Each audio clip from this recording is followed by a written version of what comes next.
तो previous lecture में अपन ने देखा था स्ट्रक्चर ऑफ टेस्टिस के बारे में कि टेस्टिस का स्ट्रक्चर किस तरीके से होता है। अब इस लेक्चर में अपन देखेंगे कि टेस्टिस का इंटरनल स्ट्रक्चर कैसा होता है और बाकी के बचे कुछ मेल रिप्रोडक्टिव सिस्टम्स के पार्ट। तो अपन अब देखेंगे इंटरनल स्ट्रक्चर ऑफ टेस्टिस। देखते हैं internal structure of testis.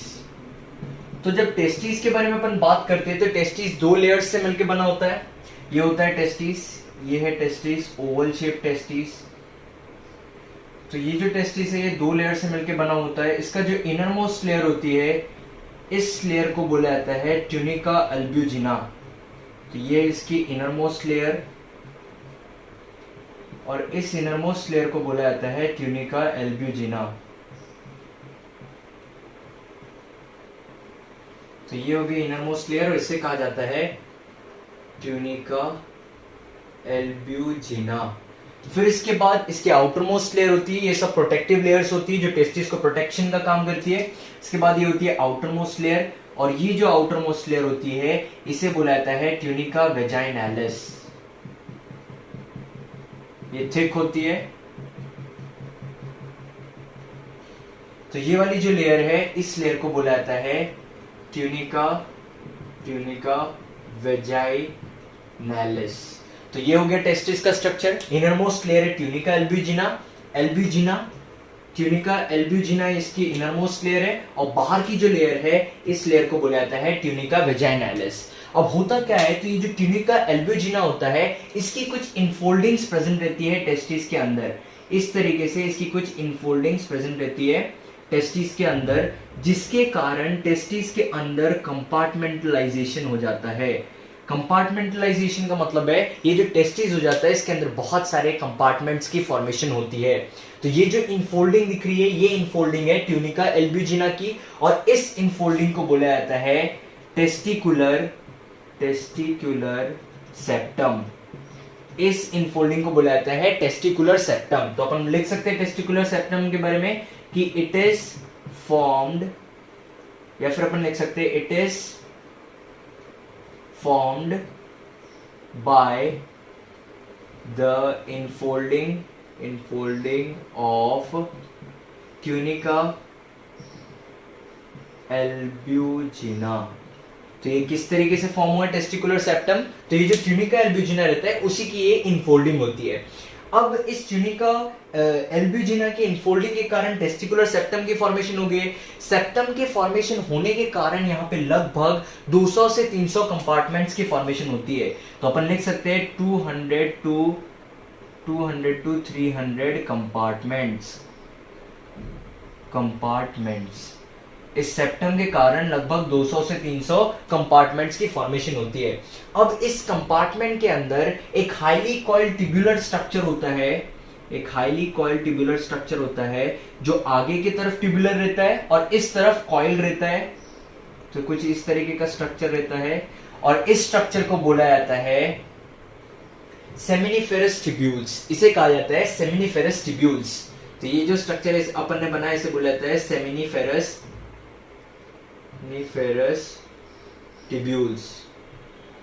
Generally यही स्ट्रक्चर रिस्पॉन्सिबल होता है आगे चल के स्पर्म की फॉर्मेशन के लिए। तो अपन लिख सकते हैं responsible for the formation of sperm. ये आगे चल के किसकी फॉर्मेशन करता है, स्पर्म की फॉर्मेशन करता है। अगर इसके नंबर की बात करें तो ये लगभग 1 से 3 पर लोब्यूल में पाया जाता है। इसका जो नंबर होता है ये 1 से 3 पर लोब्यूल होता है। तो अगर अपन कंपार्टमेंट्स की बात करें तो 200 से 300 कंपार्टमेंट्स हैं और अगर सेमिनिफेरस ट्यूब्यूल्स की बात करें तो कितने सेमिनिफेरस ट्यूब्यूल्स है, 1 से 3 पर लोब्यूल। तो टोटल अगर सेमिनिफेरस ट्यूब्यूल्स की अपन बात करें तो लगभग ये टोटल हो जाते हैं 900, इसमें लिख सकते हैं अपन 900 सेमिनिफेरस ट्यूब्यूल्स। तो टोटल एक टेस्टिस के अंदर 900 सेमिनिफेरस ट्यूब्यूल्स होते हैं। तो ये हो गया एक सेमिनिफेरस ट्यूब्यूल्स। फिर ये इसके अंदर सेमिनिफेरस ट्यूब्यूल हो गया जो आगे के तरफ एक ट्यूबुलर स्ट्रक्चर की फॉर्मेशन करता है। फिर यहाँ पे एक सेमिनिफेरस ट्यूब्यूल हो गया और फिर एक सेमिनिफेरस ट्यूब्यूल यहाँ पे हो गया। तो ये हो गए सेमिनिफेरस ट्यूब्यूल। ये जो सेमिनिफेरस ट्यूब्यूल रहते हैं, ये जिस कंपार्टमेंट में प्रेजेंट रहते हैं, इस कंपार्टमेंट में कुछ कनेक्टिव टिश्यू भी पाए जाते हैं और इन कनेक्टिव टिश्यू को कहा जाता है इंटरस्टिशियल कनेक्टिव टिश्यू। यहाँ पे कुछ कनेक्टिव टिश्यू पाए जाते हैं और ये जो कनेक्टिव टिश्यू होते हैं, इन कनेक्टिव टिश्यूज को कहा जाता है इंटरस्टिशियल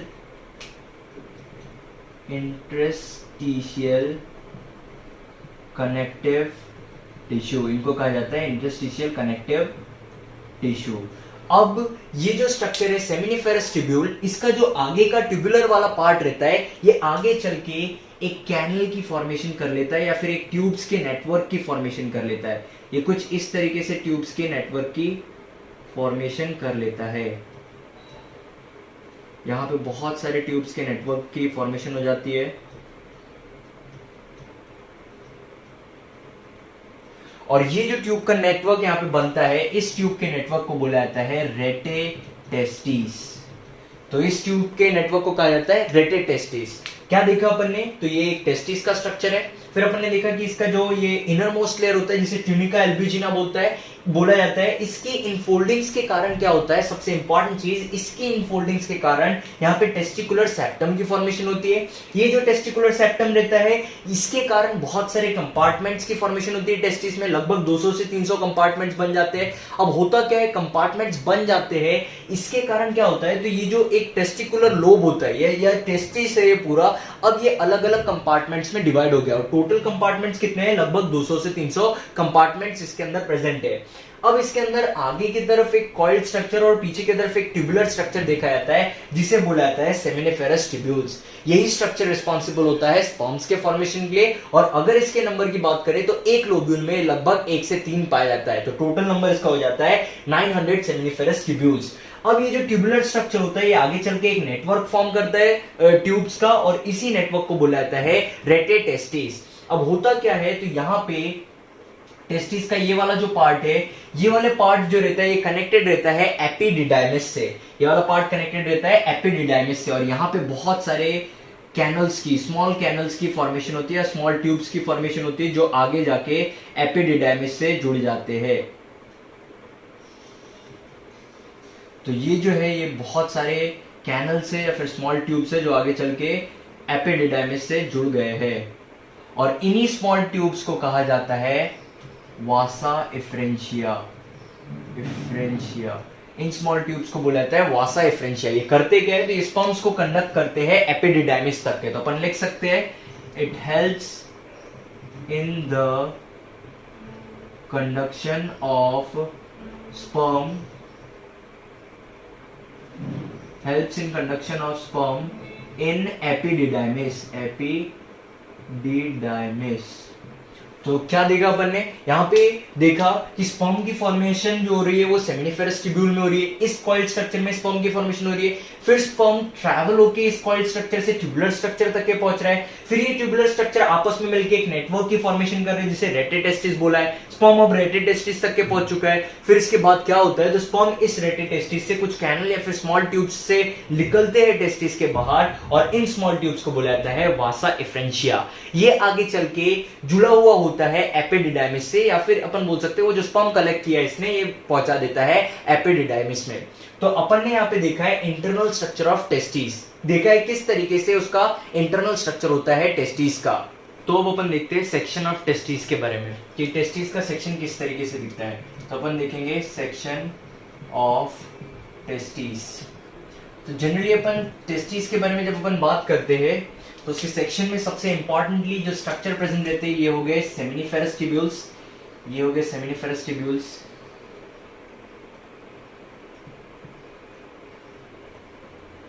और सेमिनिफेरस ट्यूब्यूल्स जो रहते हैं कुछ कनेक्टिव टिश्यू में के बीच में प्रेजेंट रहते हैं, जिसे बोला जाता है इंटरस्टिशियल कनेक्टिव टिश्यू।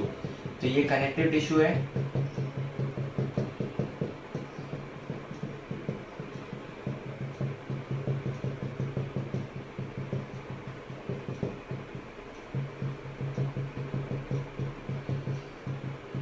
तो ये कनेक्टिव टिश्यू है, जिसे बोला जाता है इंटरस्टिशियल कनेक्टिव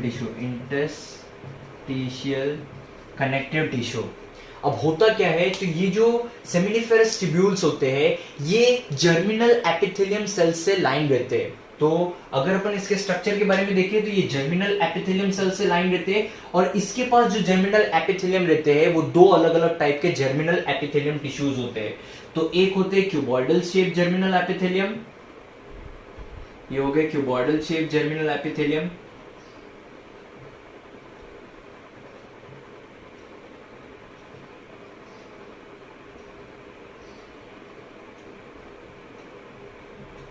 तो ये हो गए क्यूबॉइडल शेप जर्मिनल एपिथेलियम, और इन्हें बोला जाता है जर्म सेल्स, इसे बोला जाता है जर्म सेल्स, और यही जर्म सेल्स रिस्पॉन्सिबल होते हैं स्पर्म के फॉर्मेशन के लिए। तो अपन लिख सकते हैं रिस्पॉन्सिबल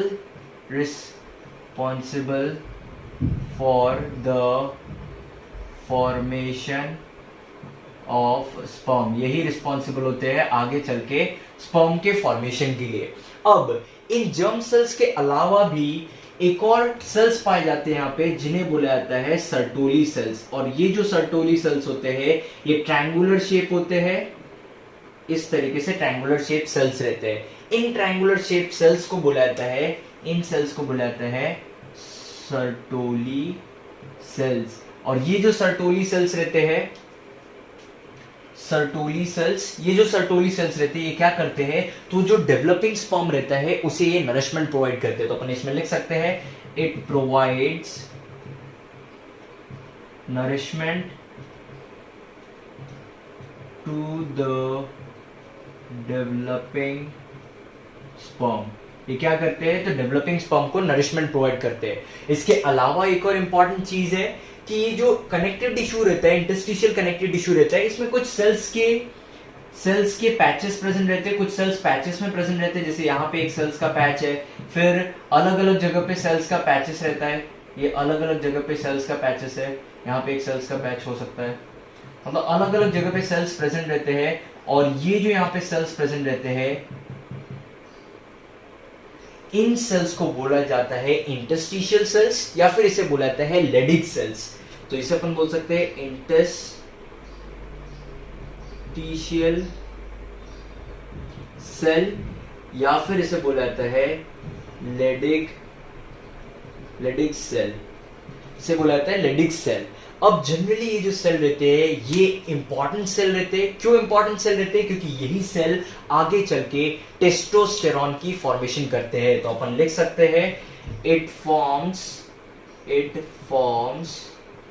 टेस्टोस्टेरॉन, ये आगे चल के किसकी फॉर्मेशन करते हैं, टेस्टोस्टेरॉन की फॉर्मेशन करते हैं। तो ये अपन ने देखा है सेक्शन ऑफ टेस्टिस। क्या देखा, तो ये जो अपन ने बनाया है ये है सेमिनिफेरस ट्यूब्यूल, इसे अपन बोल सकते हैं सेमिनिफेरस ट्यूब्यूल। इस सेमिनिफेरस ट्यूब्यूल की जो लाइनिंग होती है ये लाइनिंग होती है एपिथेलियम सेल से, जर्मिनल एपिथेलियम सेल से। तो अपन लिख सकते हैं सेमिनिफेरस ट्यूब्यूल में कि it is lined with germinal epithelium cells. तो ये किससे लाइन रहता है, जर्मिनल एपिथेलियम सेल से लाइन रहता है। अब ये जो जर्मिनल एपिथेलियम सेल्स रहते हैं दो टाइप के होते हैं। कौन से टाइप के, एक होता है जर्म सेल और दूसरे होते हैं सर्टोली सेल्स। जो जर्म सेल्स रहते हैं ये क्यूबॉइडल शेप रहते हैं, ये क्यूबॉइडल शेप से रहते हैं और ज्यादा मात्रा में पाए जाते हैं, और यही जर्म सेल रिस्पॉन्सिबल होते हैं आगे चल के स्पर्म के फॉर्मेशन के लिए। इसके अलावा यहाँ पे कुछ ट्रायंगुलर शेप सेल्स रहते हैं जिसे सर्टोली सेल्स बोला जाता है, और ये जो सर्टोली सेल्स रहते हैं ये आगे चल के जो डेवलपिंग एम्ब्रियो है इसे नरिशमेंट प्रोवाइड करते हैं। फिर ये जो कनेक्टिव टिश्यू प्रेजेंट है, इस कनेक्टिव टिश्यूज में बीच बीच में कुछ पैचेस प्रेजेंट रहते हैं टिश्यूज के, और इन्हीं टिश्यूज को बोला जाता है इंटरस्टिशियल सेल्स, या फिर इसे बोला जाता है लेडिक सेल्स। और यही सेल्स रिस्पॉन्सिबल होते हैं आगे चल के हार्मोन प्रोड्यूस करने के लिए, और वो हार्मोन होता है टेस्टोस्टेरॉन। तो अभी अपन ने टेस्टिस का इंटरनल स्ट्रक्चर देखा अपन ने कि टेस्टिस किस तरीके से दिखता है, कुछ इस तरीके से ओवल शेप टेस्टिस होता है, और इसके पोस्टीरियर एंड तरफ कुछ ट्यूब, स्मॉल ट्यूब्स बाहर आते हैं, ट्यूबुलर स्ट्रक्चर बाहर आते हैं जिसे बोला जाता है वासा एफ्रेंशिया। तो ये कुछ ट्यूबुलर स्ट्रक्चर बाहर आ रहे हैं बाहर की तरफ, जिसे बोला जाता है वासा एफ्रेंशिया। तो ये जो ट्यूबुलर स्ट्रक्चर बाहर की तरफ आ रहे हैं इसे बोला जाता है वासा एफ्रेंशिया। और ये जो है ये ट्यूबुलर स्ट्रक्चर जो बाहर की तरफ आ रहे हैं, जो स्पर्म कलेक्ट करके बाहर की तरफ आ रहे हैं पोस्टीरियर साइड तरफ, यहाँ पे पहले से एक highly coiled tubular structure present रहता है और इस हाईली कॉइल्ड ट्यूबुलर स्ट्रक्चर को बोला जाता है एपिडिडाइमिस। तो ये एक हाईली कॉइल्ड ट्यूबुलर स्ट्रक्चर है। इसे हाईली कॉइल्ड नहीं बना रहे हैं क्योंकि अपन इसे सिर्फ अंडरस्टैंडिंग पर्पस के लिए बना रहे हैं। तो ये जो स्ट्रक्चर दिख रहा है, ये जो टेस्टिस के पोस्टीरियर साइड पे है, इस स्ट्रक्चर को बोला जाता है एपिडिडाइमिस। एपिडिडाइमिस, ये एपिडिडाइमिस अगर लेंथ की बात करें तो इसका लेंथ होता है 6 मीटर लॉन्ग होता है और ये जो होता है एक हाईली कॉइल्ड स्ट्रक्चर होता है। इसे अपन लिख सकते हैं हाईली कॉइल्ड स्ट्रक्चर। ये जो होता है कैसा होता है, हाईली कॉइल्ड स्ट्रक्चर होता है। इसे बनाया इसलिए नहीं क्योंकि सिर्फ अपन अंडरस्टैंडिंग पर्पस के लिए पढ़ रहे हैं। अब होता क्या है, सबसे पहले इसे समझ लेते, ये है वासा इफ्रेंशिया। वासा इफ्रेंशिया। अब अपन ने देखा था कि टेस्टिस के अंदर स्पर्म का प्रोडक्शन हो रहा था सेमिनिफेरस ट्यूब्यूल में। सेमिनिफेरस ट्यूब्यूल्स में स्पर्म फॉर्म होता है, वो एक हाईली कॉइल्ड स्ट्रक्चर रहता है, फिर आगे चल के ट्यूबुलर स्ट्रक्चर बन जाता है, फिर वो कुछ नेटवर्क से जुड़ा रहता है जिसे बोला गया था वहां पे रेटे टेस्टिस। रेटे टेस्टिस से स्पर्म जाता है इस स्ट्रक्चर पे जिसे बोला जाता है वासा इफ्रेंशिया, और जैसे ही वासा इफ्रेंशिया स्पर्म कलेक्ट करता है, वो टेस्टिस से जो स्पर्म कलेक्ट हुआ है उस स्पर्म को एक हाईली कॉइल्ड स्ट्रक्चर में डाल देता है या कंडक्ट कर देता है जिसे बोला जाता है एपिडिडाइमिस। अब ये जो एपिडिडाइमिस होता है, इसके अलग अलग पार्ट को अलग अलग नाम दिया गया है। जो इसका ऊपर वाला पार्ट है इसे बोला जाता है हेड, या फिर इसे बोला जाता है कॉपट एपिडिडाइमिस। एपिडिडाइमिस, और ये जो पार्ट है, ये ऊपर वाला पार्ट है, इसे हेड या फिर कॉपट एपिडिडाइमिस बोला जाता है। फिर ये जो मिडिल वाला पार्ट है इसे बोला जाता है बॉडी, या फिर इसे बोला जाता है कॉर्पस एपिडिडाइमिस। और जो नीचे वाला पार्ट है, जो बेस वाला पार्ट है, इसे बोला जाता है टेल, या फिर इसे बोला जाता है कॉडा, कॉडा एपिडिडाइमिस। तो अपन ने क्या देखा कि जो एपिडिडाइमिस है, इसके अलग अलग जगह को अलग अलग नाम दिया है। जो सबसे ऊपर वाली जगह था, इसे हेड या फिर कॉपट एपिडिडाइमिस बोला गया है। फिर इसके बाद जो मिडिल वाला पार्ट था, जो बॉडी वाला पार्ट था, इसे बोला गया बॉडी या फिर कॉर्पस एपिडिडाइमिस। और लास्ट में जो बेस वाला पार्ट था, इसे बोला गया टेल या फिर कॉडा एपिडिडाइमिस। अगर टेल या फिर कॉडा एपिडिडाइमिस की बात करें अपन, तो यही वो जगह होती है जहां पे स्पर्म स्टोर्ड रहते हैं। लगभग यहाँ पे 18 से 24 घंटे तक के स्पर्म स्टोर्ड रहते हैं। तो अपन लिख सकते हैं here sperms are stored for 18 to 24 hours। यहाँ पे स्पर्म कितने घंटे तक के स्टोर रहते हैं? लगभग 18 से 24 घंटे तक के स्टोर रहते हैं। एक और चीज इसके बारे में अपन बता सकते हैं कॉडा एपिडिडाइमिस के बारे में, कि यही वो जगह होती है जहां पे स्पर्म्स फिजियोलॉजिकली मैच्योर होते हैं। तो अपन लिख सकते हैं it is the place where sperm physiologically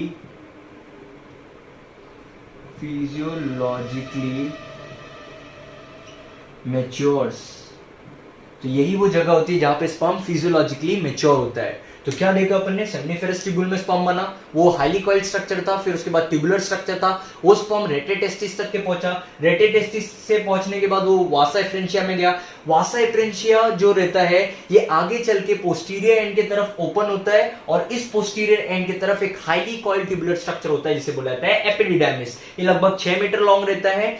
इसके बारे में अगर अपन बात करें तो इसके अलग अलग अपन ने बॉडी के हिसाब से या फिर इसके पार्ट के हिसाब से अलग अलग नाम देखे अपन ने। एक सबसे इंपॉर्टेंट चीज की टेल या फिर कॉडा एपिडिडाइमिस जो होता है, यहाँ पे स्पर्म स्टोर्ड रहता है लगभग 18 से 24 घंटे तक के। और एक और चीज, यहीं पे स्पर्म फिजियोलॉजिकली मैच्योर होता है। अब यहाँ से ये जो कॉइल्ड ट्यूबुलर स्ट्रक्चर है, यहाँ से एक ट्यूब निकलता है या फिर यहाँ से एक डक्ट निकलती है ऊपर के तरफ जो एब्डोमिनल कैविटी में जाती है, और इसी डक्ट को बोला जाता है वास डिफरेंस। Vas deferens. तो अब यहाँ पे स्पर्म कलेक्ट हो चुका है, और ये स्पर्म जो कलेक्ट हुआ है, ये बॉडी के अपने ऊपर की तरफ जाता है एब्डोमिनल कैविटी की तरफ, और इस डक्ट को बोला जाता है वास डिफरेंस। तो अभी अपन ने टेस्टिस के बारे में देखा। अपन ने देखा कि जो टेस्टिस होता है ये स्क्रॉटल सैक्स के अंदर प्रेजेंट रहता है। जो स्क्रॉटल सैक होता है, ये जनरली स्क्रॉटल सैक आपस में जुड़ा हुआ रहता है सेप्टम से। बट अभी जो अपन स्ट्रक्चर बनाने वाले हैं, इस स्ट्रक्चर में स्क्रॉटल सैक को अलग अलग बनाएंगे। जैसे ये एक स्क्रॉटल सैक है, ये अगर एक स्क्रॉटल सैक है तो दूसरा स्क्रॉटल सैक अपन यहाँ पे बनाएंगे। ये अलग अलग बनाने का सिर्फ पर्पस ये है कि अपन स्ट्रक्चर को इजीली समझ सके, बट ये अलग अलग होता नहीं है। ये दो स्क्रॉटल सैक आपस में जुड़े हुए होते हैं सेप्टम से। अब इस स्क्रॉटल सैक के अंदर एक ओवल शेप स्ट्रक्चर प्रेजेंट रहता है जिसे बोला जाता है टेस्टिस। तो ये ओवल शेप स्ट्रक्चर को बोला जाता है टेस्टिस। इसके पोस्टीरियर साइड पे एक और स्ट्रक्चर या फिर एक ट्यूबुलर स्ट्रक्चर प्रेजेंट रहता है जिसे बोला जाता है एपिडिडाइमिस। तो ये ट्यूबुलर स्ट्रक्चर प्रेजेंट है जिसे बोला जाता है एपिडिडाइमिस। तो अपन लेबलिंग कर लेते हैं। तो ये हो गया स्क्रॉटम, ये हो गया टेस्टिस, और ये जो स्ट्रक्चर है ये हाईली कॉइल्ड स्ट्रक्चर होता है जिसे बोला जाता है एपिडिडाइमिस। सेम ऐसा ही स्ट्रक्चर उस स्क्रॉटम में भी होता है। अब इस एपिडिडाइमिस से एक ट्यूबुलर स्ट्रक्चर अराइज होता है इसके बेस से, और ये जो ट्यूबुलर स्ट्रक्चर होता है ये ऊपर की तरफ जाता है, और इसी ट्यूबुलर स्ट्रक्चर को बुलाता है वास डिफरेंस। तो इसे अपन लिख सकते हैं वास डिफरेंस। अब ये जो ट्यूबुलर स्ट्रक्चर होता है ये ऊपर की तरफ अपने एब्डोमिनल कैविटी में जाता है। ये पहुंच गया एब्डोमिनल कैविटी में, और एब्डोमिनल कैविटी में पहुंचने के बाद ये बेंड होता है। तो ये एब्डोमिनल कैविटी में पहुंचा और ये इस तरीके से बेंड हो गया। अब अपने को पता है लोअर एब्डोमिनल कैविटी में एक स्ट्रक्चर पाया जाता है जिसे बुलाता है यूरिनरी ब्लैडर। तो अपन देखते हैं यूरिनरी ब्लैडर के बारे में। तो इस तरीके का स्ट्रक्चर होता है, एक बलून लाइक या फिर सैक लाइक स्ट्रक्चर होता है जिसे यूरिनरी ब्लैडर बोला जाता है। और ये हो गया यूरेथ्रा। तो इसे अपन बोल सकते हैं यूरिनरी ब्लैडर, और ये हो गया यूरेथ्रा। तो ये जो वास डिफरेंस होता है, ये वास डिफरेंस सबसे पहले एब्डोमिनल कैविटी में जाता है, और एब्डोमिनल कैविटी में जाने के बाद ये वास डिफरेंस जाके इस यूरेथ्रा में ओपन होता है। तो ये जाके इस यूरेथ्रा में यहाँ पे ओपन हो गया। उसी तरीके से यहां से भी एक वास डिफरेंस आएगा, और ये वास डिफरेंस आके इस यूरेथ्रा में यहां से ओपन हो जाएगा। अब होता क्या है पर्टिकुलरली, तो अपन ने क्या देखा है, स्पर्म सबसे पहले टेस्टिस के अंदर फॉर्म होंगे, फिर वो एपिडिडाइमिस में जाएगा, स्पर्म वहां पे जाएगा, फिर एपिडिडाइमिस से एक स्ट्रक्चर में जाएंगे जिसे बोला गया है वास डिफरेंस। वास डिफरेंस एक ट्यूबुलर स्ट्रक्चर होता है। ये ट्यूबुलर स्ट्रक्चर सबसे पहले एब्डोमिनल कैविटी में जाता है। एब्डोमिनल कैविटी में जाने के बाद ये चले जाता है यूरेथ्रा में। अब यहाँ पे एक स्वोलन पार्ट होता है जिसे बोला जाता है एम्प्यूला। यहाँ पे एक स्वोलन पार्ट होता है इस वास डिफरेंस में जिसे बोला जाता है एम्प्यूला। तो ये एक स्वोलन पार्ट है, इस स्वोलन पार्ट को बोला जाता है एम्प्यूला। तो ये एक स्वोलन पार्ट है एम्प्यूला। अब बात आती है एम्प्यूला का क्या मतलब है यहाँ पे, या फिर इसके प्रेजेंस का क्या काम है। तो ये जो एम्प्यूला होता है, इस एम्प्यूला में एक डक्ट की ओपनिंग रहती है, और वो जो डक्ट रहती है वो एक ग्लैंड की रहती है जिसे बोला जाता है सेमिनल वेसिकल। तो यहाँ पे एक डक्ट है, और ये जो डक्ट है ये एक ट्यूबुलर डक्ट है, ट्यूबुलर डक्ट है, और यहाँ पे एक ग्लैंड प्रेजेंट रहता है जिसे बोला जाता है सेमिनल वेसिकल। तो ये एक ग्लैंड है जिसे बोलेंगे अपन सेमिनल वेसिकल। तो ये हो गया सेमिनल वेसिकल। अब होता क्या है, तो सबसे पहले ये था वास डिफरेंस। ये वास डिफरेंस अपने ऊपर वाले एब्डोमिनल कैविटी में गया। जैसे एब्डोमिनल कैविटी में नीचे आता है, नीचे की तरफ आने के बाद यहाँ पे एक बल्जी पार्ट रहता है या फिर एक स्वोलन पार्ट रहता है, और इस स्वोलन पार्ट को बोला जाता है एम्प्यूला। इस एम्प्यूला में एक डक्ट की ओपनिंग रहती है, और ये जो डक्ट रहता है ये ग्लैंड का डक्ट रहता है जिसे बोला जाता है सेमिनल वेसिकल। अब होता क्या है, तो यहाँ पे कुछ इस तरीके के स्ट्रक्चर की फॉर्मेशन हो गई है। अब ये जो डक्ट यहां से गया है, इस डक्ट को वास डिफरेंस नहीं बोला जाता है। अब इस डक्ट को बोला जाता है इजैकुलेटरी डक्ट। तो अब अपन इस डक्ट को बोलेंगे इजैकुलेटरी डक्ट। तो अब इस डक्ट को वास डिफरेंस नहीं बोला जाएगा, अब इस डक्ट को बोलेंगे इजैकुलेटरी डक्ट। जितना भी अपन स्ट्रक्चर यहाँ पे बना रहे, सेम स्ट्रक्चर उस तरफ भी रहता है। अब क्या होता है, तो अपन यहाँ पे यूरिनरी ब्लैडर है तो यहां से यूरिन आएगा, और इस वास डिफरेंस या फिर अपन बोल सकते हैं इजैकुलेटरी डक्ट, इसके थ्रू क्या होगा, तो ये जो स्पर्म टेस्टिस ने बनाया है ये स्पर्म भी इस यूरेथ्रा में आएगा। तो अब अपन पर्टिकुलरली क्या बोल सकते हैं कि ये जो डक्ट यहां से निकल रहा है, ये वाला डक्ट जो निकल रहा है, ये डक्ट एक कॉमन पैसेज होगा स्पर्म और यूरिन के लिए। तो ये वाला जो डक्ट है ये कॉमन पैसेज है किस चीज के लिए, स्पर्म और यूरिन के लिए। इसीलिए इस डक्ट को बोला जाता है यूरिनोजेनिटल डक्ट। तो अब अपन इस डक्ट को बोल सकते हैं यूरिनोजेनिटल डक्ट। क्यों यूरिनोजेनिटल डक्ट बोला, ये समझना बहुत नेसेसरी है। यूरिनोजेनिटल डक्ट बोलने का पर्पस सिर्फ और सिर्फ ये है कि यही डक्ट है एक ऐसा कॉमन पैसेज है जिसके थ्रू यूरिन भी आने वाला है, पहली चीज, और दूसरी चीज इसी के थ्रू स्पर्म भी आने वाला है। तो ये हो गया यूरिनोजेनिटल डक्ट। अब ये जो यूरिनोजेनिटल डक्ट होता है ये एक मस्कुलर स्ट्रक्चर के अंदर प्रेजेंट रहता है, और ये जो मस्कुलर स्ट्रक्चर अपन बना रहे हैं इस मस्कुलर स्ट्रक्चर को बोला जाता है पेनिस। तो ये जो मस्कुलर स्ट्रक्चर है इस मस्कुलर स्ट्रक्चर को अपन बोल सकते हैं पेनिस, जो एक एक्सटर्नल जेनेटिलिया होता है जो बहुत इंपॉर्टेंटली नेसेसरी होता है इमैस्कुलेशन के लिए, या फिर इमैस्कुलेशन नहीं बोलना चाहिए अपने को, इंसेमिनेशन के लिए बहुत नेसेसरली इंपॉर्टेंट होता है। तो अब ये जो अपन यूरिनोजेनिटल डक्ट है, ये यूरिनोजेनिटल डक्ट एक मस्कुलर स्ट्रक्चर के थ्रू आगे की तरफ आता है और इस मस्कुलर स्ट्रक्चर को बोला जाता है पेनिस। अब पेनिस में यहाँ पे पीछे की तरफ पेयर में ग्लैंड पाए जाते हैं, छोटे से ग्लैंड पाए जाते हैं पेयर में, और इस ग्लैंड को बोला जाता है, ये जो दो ग्लैंड दिख रहे हैं इन ग्लैंड्स को मिला के बोला जाता है काउपर्स ग्लैंड। इस ग्लैंड को बोला जाता है काउपर्स ग्लैंड। ये अपन जितने भी ग्लैंड्स पढ़ रहे हैं यहाँ पे, सबसे पहले सेमिनल वेसिकल पढ़ा, फिर काउपर्स ग्लैंड पढ़ा, अभी इसके बाद पोस्टेट ग्लैंड भी पढ़ेंगे। सारे ग्लैंड्स का आगे चल के अपन फंक्शन और वर्किंग देखेंगे, पर पहले ये स्ट्रक्चर समझ लेते हैं। तो ये हो गया पेनिस, एक मस्कुलर स्ट्रक्चर। अब ये जो मस्कुलर स्ट्रक्चर रहता है ये आगे की तरफ बल्जी रहता है, आगे की तरफ बल्जी रहता है, और इस बल्जी पार्ट को बोला जाता है ग्लैंड्स पेनिस। ग्लैंड्स पेनिस ये आगे की तरफ बल्जी पार्ट रहता है। ये डक्ट अभी भी आ ही रहा है जिसे यूरिनोजेनिटल डक्ट बोला जाता है। ये है urinogenital duct.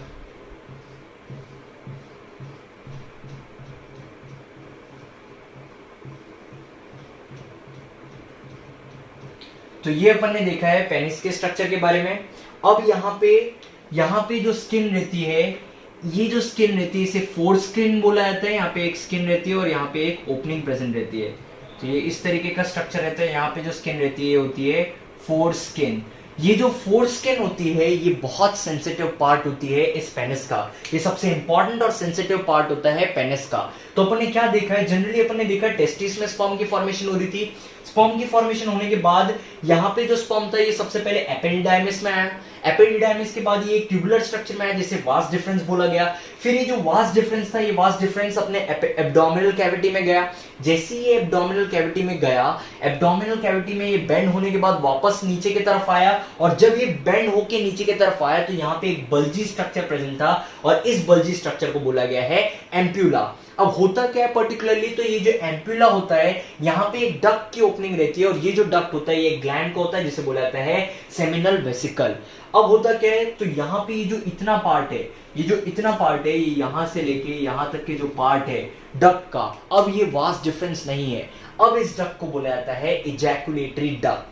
Now this duct is known as ejaculatory duct. अब होता क्या है, यहां से स्पर्म इस यूरेथ्रा के अंदर एंटर कर सकता है। तो अपन ने देखा ऊपर की तरफ यूरिनरी ब्लैडर है और फिर ये यूरेथ्रा है, और यूरेथ्रा में यहाँ पे इजैकुलेटरी डक्ट आ रहा है। तो अब क्या होगा, ये जो डक्ट आगे की तरफ होगा ये डक्ट यूरिन भी कंडक्ट करवाएगा वहां से, और इवन ये डक्ट वहां से स्पर्म को भी कंडक्ट करवाएगा। इसीलिए इस डक्ट को बोला जाता है यूरिनोजेनिटल डक्ट। अब होता क्या है, सबसे इंपॉर्टेंट चीज, ये जो यूरिनोजेनिटल डक्ट होता है ये एक मस्कुलर स्ट्रक्चर के अंदर प्रेजेंट रहता है और उसके थ्रू कंडक्शन करता है स्पर्म और यूरिन का। और जिस मस्कुलर स्ट्रक्चर के अंदर ये प्रेजेंट रहता है इस मस्कुलर स्ट्रक्चर को बोला जाता है पेनिस। तो पेनिस जो होता है, पेनिस के सबसे एंड पे पीछे की तरफ पोस्टीरियर साइड पे ग्लैंड्स पाए जाते हैं, बहुत छोटे से ग्लैंड्स पाए जाते हैं जिसे बोला जाता है काउपर्स ग्लैंड। आगे की तरफ एक बल्जी पार्ट होता है जिसे ग्लैंड्स पेनिस बोला जाता है। ग्लैंड्स पेनिस के सामने की तरफ एक स्किन रहती है, इस स्किन को बोला जाता है फोर स्किन, और ये जो होती है ये सेंसिटिव पार्ट होती है, सेंसिटिव पार्ट ऑफ पेनिस। ये सबसे सेंसिटिव पार्ट होता है पेनिस का। अब होता क्या है, तो यहां पे ओपनिंग प्रेजेंट रहती है और इसी ओपनिंग के थ्रू यूरिन बॉडी से बाहर और स्पर्म बॉडी के बाहर निकल सकता है। तो ये जो ओपनिंग है इस ओपनिंग को बोला जाता है यूरिनोजेनाइटल ओपनिंग। इस ओपनिंग को कहा जाता है यूरिनोजेनाइटल ओपनिंग, और ये सर्कुलर ओपनिंग नहीं होती है, ये कुछ इस तरीके की ओपनिंग होती है। तो ये है मेल रिप्रोडक्टिव स्ट्रक्चर। अब यहाँ पे एक ग्लैंड छूट रहा है, एक इंपॉर्टेंट ग्लैंड छूट रहा है, उस ग्लैंड के बारे में भी देख लेते हैं। तो यहाँ पे ये जो स्ट्रक्चर है, यहाँ पे पोस्टीरियर साइड पे, अगर ये ट्यूब्स के पीछे वाले साइड की बात करें अपन, तो यहाँ पे पोस्टीरियर साइड पे अपन बना सकते हैं। यहाँ पे एक ग्लैंड प्रेजेंट रहता है, डोनट शेप का एक ग्लैंड प्रेजेंट रहता है। तो ये इस तरीके से डोनट शेप्ड ग्लैंड प्रेजेंट रहता है, और इस ग्लैंड को, जो ग्लैंड अपन बना रहे हैं यहाँ पे, इस ग्लैंड को बोला जाता है पोस्ट्रेट ग्लैंड। इसे अपन लिख सकते हैं पोस्ट्रेट ग्लैंड। तो यहाँ पे टोटल तीनों ग्लैंड्स हो गए। अपन ने देखा था जब अपन मेल सेक्स ऑर्गन के बारे में पढ़ रहे थे तो अपन ने कुछ कंपोनेंट्स के बारे में बात किए थे, प्राइमरी सेक्स ऑर्गन के बारे में बात किया, तो ये अपना प्राइमरी सेक्स ऑर्गन टेस्टिस। फिर इसके बाद अपन ने देखा था ग्लैंड्स के बारे में, देखा तो यहाँ तीनों ग्लैंड्स कवर हो चुके जिसे सेकेंडरी सेक्स ऑर्गन बोला जाता है। सबसे पहला ग्लैंड देखा सेमिनल वेसिकल, फिर इसके बाद एक दूसरा ग्लैंड देखा जिसे पोस्ट्रेट ग्लैंड बोला जाता है, और फिर छोटे ग्लैंड देखे जो पेयर में प्रेजेंट रहते हैं जिसे बोला जाता है काउपर्स ग्लैंड। फिर इसके बाद अपन ने कुछ इंपॉर्टेंट डक्ट्स के बारे में भी देखा। एक डक्ट अपन ने देखा जिसे बोला गया था एपिडिडाइमिस। एपिडिडाइमिस के बारे में अपन ने देखा था जो हाईली कॉइल्ड डक्ट था, जो डायरेक्टली क्या कर रहा था, स्पर्म से इस टेस्टिस से स्पर्म कलेक्ट करके उसमें कलेक्ट कर रहा था। फिर उसके बाद क्या हुआ था, इस डक्ट से एक और डक्ट इमर्ज हुई थी जिसे बोला गया था वास डिफरेंस, और इसके थ्रू स्पर्म जो है ये अपने एब्डोमिनल कैविटी में गया था, और फिर वहां से ये यूरेथ्रा के थ्रू एक कॉमन ओपनिंग में आया था जिसे बोला गया था यूरिनोजेनिटल डक्ट। फिर इस यूरिनोजेनिटल डक्ट के थ्रू बॉडी के बाहर जो भी अपना स्पर्म बोल सकते हैं या फिर यूरिन बोल सकते हैं वो बॉडी के बाहर रिलीज हो जाता है, और जिस ओपनिंग के थ्रू ये रिलीज होता है इसे बोला जाता है यूरिनोजेनिटल ओपनिंग। तो नेक्स्ट वीडियो में अपन, नेक्स्ट लेक्चर में अपन देखेंगे कि किस तरीके से अलग अलग ग्लैंड्स का क्या क्या रोल होता है और क्या क्या सीक्रेशन वो करते हैं।